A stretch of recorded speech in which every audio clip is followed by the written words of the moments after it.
Good evening there, everybody. What is happening? Hopefully, you all are having a wonderful day today. Now, I thought that I would give my little fight reviews of the UFC 291 card. And, once again, I don't tend to do MMA quite as often, but for this pretty much being the biggest card of the year for that of the UFC, I thought that, of course, I would commentate on it. Unfortunately, of course, I did not give my fight predictions. And the reason why I did not end up giving my fight predictions is because they wouldn't have really been as probably accurate as what I wanted them to be, or at least as fulfilled as what I wanted them to be, or as thorough, I suppose is the right word, because I didn't really have time to study those fights because I had to study a decent amount of film of that of the Inoue and Steve Von Fulton fight the previous week and on Monday. And I also studied a little bit of that of Terrence Bud Crawford and Errol Spence Jr. But my fight predictions, I think I ended up getting two or three of them right on that of the main card. I'm not really surprised that Kevin Holland beat Michael Chiesa. Kevin Holland, in my view, he was the more confident fighter of the two. And on top of that, it's no offense against Michael Chiesa, but basically anytime that dude steps up in competition, you pretty much know that he's either going to get submitted or stopped, or just beaten in general. I remember that he got submitted against Anthony Pettis. I believe that he's gotten beat against several other fighters. It doesn't mean that he's not going to get a decent win here and there, but he's never going to be a guy, in my view, that is ever going to truly threaten the top five fighters of any particular weight division. Just my personal view of it. Anyway, for that of the next fight, I did also predict that of Bobby Green to beat that of Tony Ferguson. I think I predicted him to win either by knockout or unanimous decision. I was a little bit surprised that he submitted him, but not too surprised because Tony has pretty much been done ever since he went through that meat grinder fight where he basically went straight into a battle axe against that of Justin Gaethje, and Gaethje made him a completely different level fighter. That pretty much took years off of his career. So I wasn't really surprised about that. The next fight between that of Derek Lewis and I believe that one Brazilian fighter.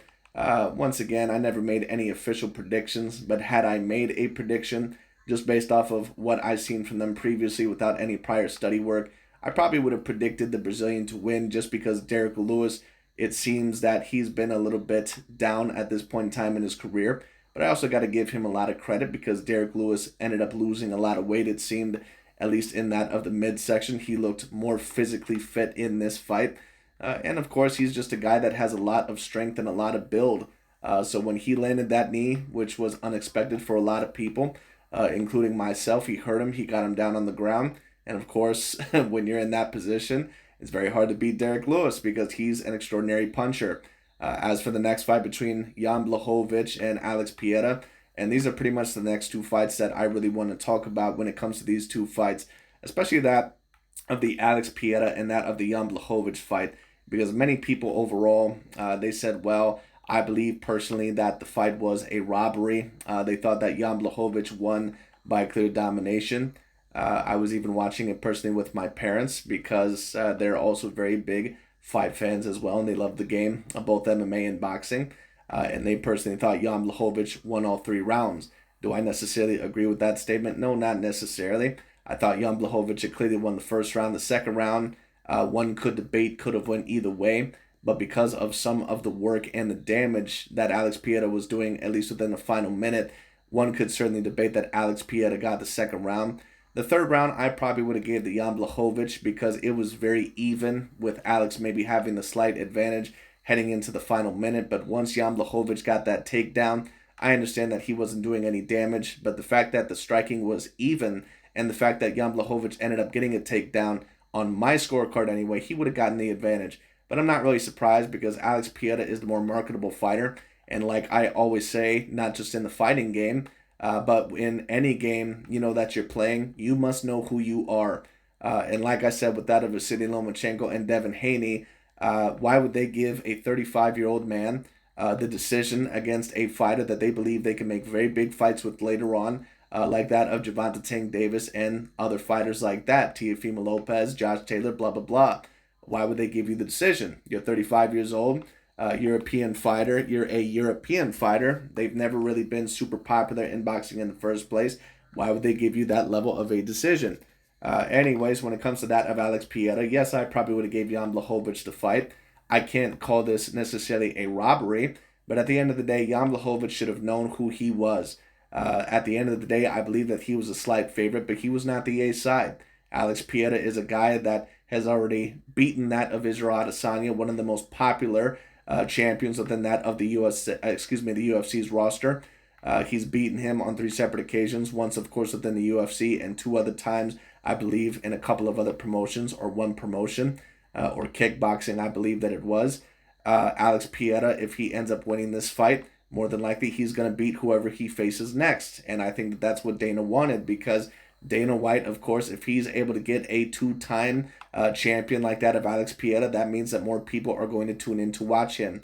And why would they give the decision to a dude that's 40, 41 years old? I believe in Jan Blachowicz, that clearly is a little bit on the downslide, or at least a guy that's probably not as marketable as Alex Pieta. And some people may say, why are you saying this? Are you saying that it was a robbery? No, I'm not saying it was a robbery. But do I believe, like I said, that managers and promoters, including Dana White in that of the UFC fight game, or the UFC fight game, do I believe at times he tells the judges, listen, this dude is more marketable for us. He could earn us more money, significantly more money than this other dude. If the fight looks anywhere near close, even 2 rounds to 1, I may pay you a little bit extra, or you might receive a little bit more thousands within your bank account tomorrow if you end up giving him the decision. Think about it. Do I believe that that happens? Absolutely. I think that that's what happened with Sugar Sean O'Malley and Petr Yan. I think that's what happened with Paddy Pimblett in that last fighter that he clearly should have lost to. And more than likely, maybe a little bit here. But once again, I can't call this fight a big robbery. When we talk about robberies within that of the MMA fight game or that of the UFC, I think of fights probably like that of the Sugar Sean O'Malley and Petr Yan fight. And even that was not the biggest robbery that I had seen, but like I had commentated on it before, in my view, it should have went to that of Petr Yan. Certain people, of course, told me, well, Sugar Sean O'Malley did do some damage, and yes, he did damage, but Petr Yan, in my view, he did more damage within the fight, and he did a little bit better. But like I said, Petr Yan, he blew his opportunity against Aljamain Sterling, and Sean O'Malley, he's a guy that is super marketable. He has the pizzazz, he has the charisma, he has the knockout ability. Of course, Dana White wanted him to win. So once again, as a lesson, you must know who you are. You have to really put on a performance, and not just a performance, but a dominant performance, just like how Terrence Bud Crawford did tonight against Errol Spence Jr. You cannot fuck around with these guys. Now, once again, I would have probably gave Jan Blachowicz the fight, but Jan Blachowicz, if we're just talking about his faults, and I knew that it was going to be a little bit of an issue, the leg kicks, and Alex Pieta is a dude that is very good with leg kicks. I've seen it against Israel Adesanya, and to be quite honest with you, had Alex Pieta not been very unintelligent within the final couple seconds of that second round, I believe against Israel Adesanya, he probably would have stopped him in the third round. Because one of Israel Adesanya's legs, I believe, was absolutely toast in one of those rounds after that first round. Israel Adesanya was very badly hurt, but Israel Adesanya has power in both hands. He can knock you out, and he's the more intelligent fighter of the two. So when Alex Pieta, which is a very big problem with him, when he came in with his hands down and his chin wide open in the air, Israel Adesanya was able to hit him with a good counter, and he was able to stop him. So Alex Pieta, if he is going to continue, in my view, more than likely being the champion of this division, because would I predict, at least from what I've seen out of Jamal Hill, would I predict Mr. Hill to beat Alex Pieta? More than likely not. Now, to be fair, I haven't watched Jamal Hill in all that of much detail. So once again, in order to do a fight prediction, I would have to look out for that. But just to talk about certain factors, I'm not really surprised that Jan Blachowicz looked tired. His stamina has always been a little bit suspect depending on the fight, but he is 40-something years old, so the stamina is probably going to get even worse when it comes down to it. He is not a fighter that is going to age much particularly well at this point in time in his career. He's somewhat technically sound, but at the end of the day, he is getting up there in age. It just is what it is. So more than likely, what would I like to see Jan do? I would like to maybe see him have one more good fight, or one more, going out fight. He already won the belt at one point in time in his career, and I think it's pretty much about time for him to call it a career. And certain people may disagree. They may say, what are you talking about? You just said that Jan Blachowicz, that he ended up, winning the fight. Yes, but it was a 3-round fight. This was not a championship level fight. Jan Blachowicz, in his past couple of fights, I think he beat that one dude, Alexander Rakic, but there was a leg injury, I think. Can't remember if it was caused by Jan or if it just ended up happening naturally. I can't remember. But the past couple of fights that I remember Jan being in, they were relatively short fights. So at the end of the day, it was a little bit difficult to see how he was going to be a little bit later on down the line with his stamina and how well he was going to adapt. Even though I thought that he probably won the fight, Jan Blachowicz showed no great stamina in this fight. On top of that, he showed a limited ability to block the leg kicks, even though at times he was giving it just as good as what he took, or giving it as just as good as what he got. But at the end of the day, Jan Blachowicz, he might go for one more title run. There may even be a rematch. I'm not quite sure. Maybe Jan Blachowicz can fight against Jamal Hall-Hill or whoever he wants to fight against next. But I'm not quite sure if Jan Blachowicz is really going to last that much longer. So we'll see what ends up happening there. But Jan Blachowicz, in my view, he did show certain faults. Once again, I probably would have gave him the fight. It is what it is. And of course, a lot of people are claiming that it was a quote unquote robbery. I don't think that it was a robbery. And there's a lot of the times where in a fight that I thought that it was a robbery, where a lot of MMA fans, they did not think that it was a robbery. Listen, this is just my personal view. Most casual MMA fans, in terms of scoring a fight and breaking down a fight, they have the same breaking down IQ as a rock. It just is what it is. Most MMA fans, casual MMA fans that I've encountered, I don't find them super duper intelligent in terms of breaking down an actual fight and overall scoring fights. Just my personal view.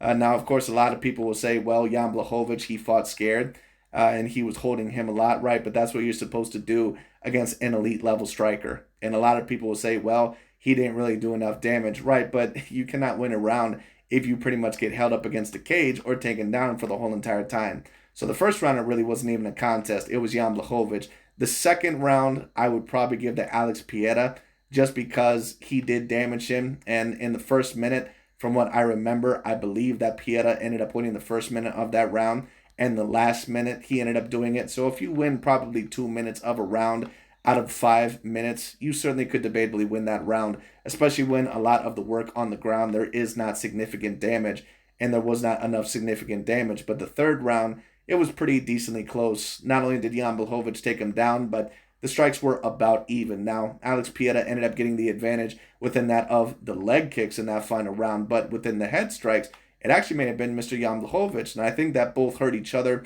at one point in time. But like I said, I wouldn't call this fight a major robbery. Once again, this would almost remind me of the Lomachenko versus Devin Haney fight. I probably would have gave it to the other man, but I can understand if you scored it for the guy who ended up winning the fight.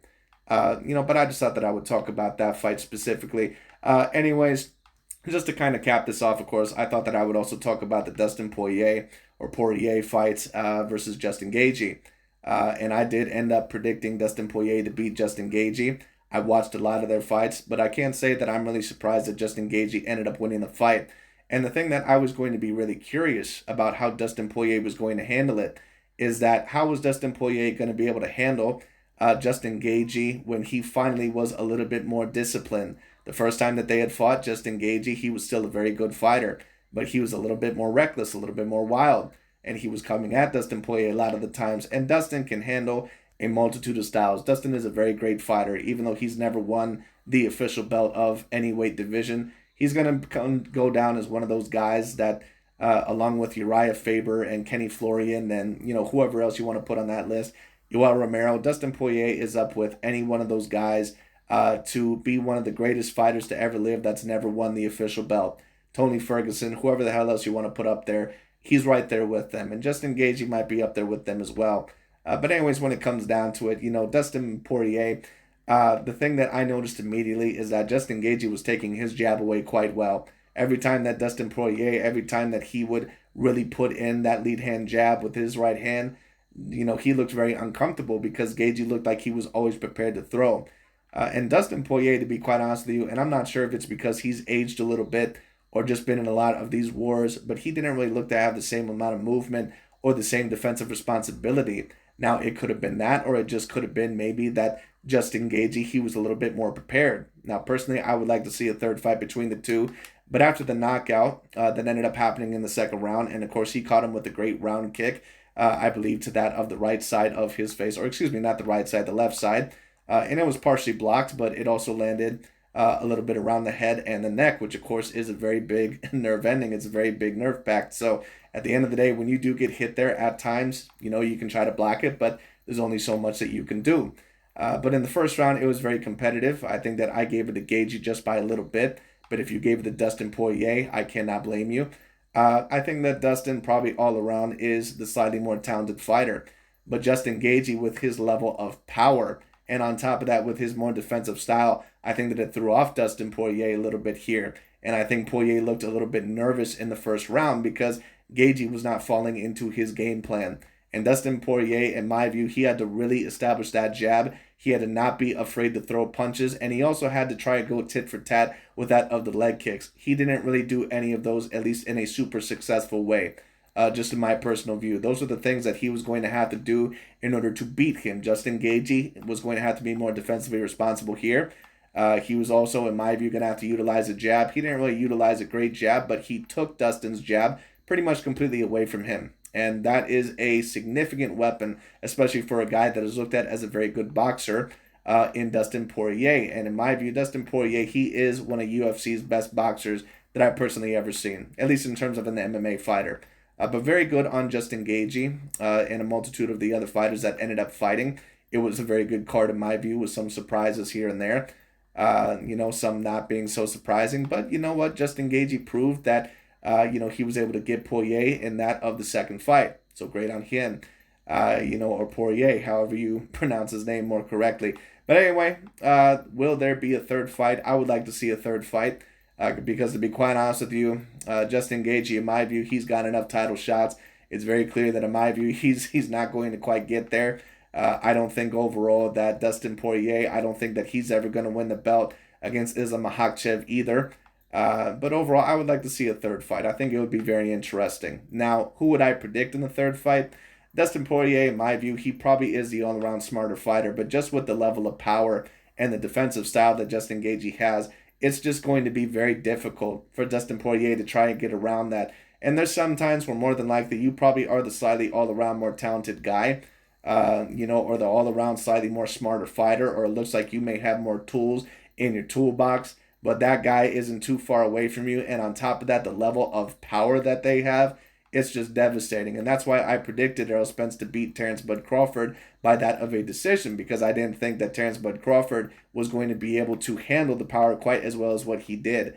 And he handled it very well. But anyways, that's pretty much, overall, all I got to say, overall for today, for those fights. It was a very great card. Let me know overall what you guys thought. I would love to see a third fight between the two, but I would have to favor Mr. Justin Gaethje just because of the mental advantage that he's going to have over Mr. Dustin Poirier, in that third fight. And at times, Dustin Poirier, he has had a little bit of trouble over getting that of mental hurdles. So we'll see what ends up happening. Now, he has adjusted very well, and he's worked a lot on his mental adversity over time. Of course, he has a great resume, no doubt about it. But this is going to be very interesting to see what ends up happening. I would love to see a third fight. But after a knockout like this, the way that Dustin Poirier ended up getting knocked out in this fight, in my view, which was much worse than the way that Justin Gaethje ended up getting knocked out within their first fight, because Poirier got laid down flat. So once again, it's going to be interesting. But anyways, that's pretty much about it for today. Thank you guys so much for watching. I'll talk to you all later. Let me know what you guys thought on the fight. And that's pretty much about it.